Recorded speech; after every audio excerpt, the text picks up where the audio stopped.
ওইটা নতুন চ্যালেঞ্জ, নতুন দল, কি বলবো? চ্যালেঞ্জ তো অলওয়েজ নিয়েই আসছি, জীবনটাই চ্যালেঞ্জ।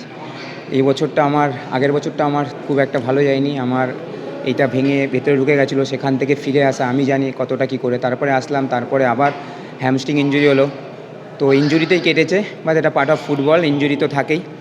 বাট সেখান থেকে ব্যাক করে আমি এসছি, আর নতুন টিমে জয়েন করেছি, লোনে এসছি কেরালা থেকে। So happy. আর আজকের ম্যাচটা খুবই ইম্পর্টেন্ট ছিল আমাদের জন্যে, তো ম্যাচটা জিতেছি, খুব ভালো লাগছে। 4 দিন বাদেই ডার্বি ম্যাচ, তুমিও একাধিকবার ডার্বি খেলেছো। হুম। আজ ইস্ট বেঙ্গলের বিরুদ্ধে খেলে ডার্বি নিয়ে কী বলতে গেলে এই ডার্বি অলওয়েজ টাফ, ডার্বি 50-50 হয়। বাট স্পেশালি আমি থ্যাঙ্কস মোহনবাগানের জন্য বেস্ট উইশেস দিয়ে গেলাম, কেননা আমি প্রফেশনাল প্লেয়ার। বাট মোহনবাগান ফ্যান্সদেরকে খুব ভালোবাসি।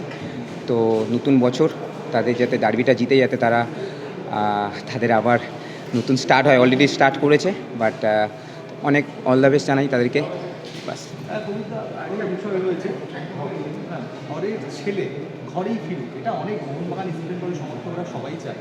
মোহামেডানও এখন আইএসএল খেলছে, আবার কি আমরা কবিতাকে ঘরে দেখো, সেইটা ডিপেন্ড করে ম্যানেজমেন্টের উপরে। কিন্তু আমি একটা কথা বলবো, আমাদের হয়ে গেল 11 বছর, আর 4-5 বছর হয়তো খেলবো। আমরা লড়াই করে যাচ্ছি এই জায়গাটার জন্য, তাও লড়ে যাচ্ছি। এই যে সন্তোষ ট্রফি যারা চ্যাম্পিয়ন হলো, বলবো তাদেরকে নিয়ে আসো। বাঙালি এত ট্যালেন্ট, যারা ভারত সেরা হয়ে আসলো। আমাদের আর ক বছর, আমরা 4-5 বছর খেলবো। 2012 থেকে আমরা শুরু করেছি খেলা, আর ক বছর খেলবো? আমরা আর কতদিন? আমাদের এখন বলে বুড়ো হয়ে গেছে, হয়ে গেছে, তো আজকেও কত কিছু বললো।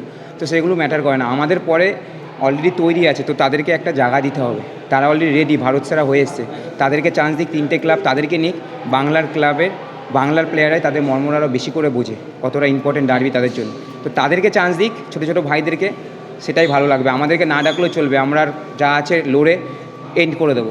বাট জুনিয়র ছেলেগুলোকে একটা সুযোগ দিই, যাতে তারা কাজে লাগাতে পারে। Thank you.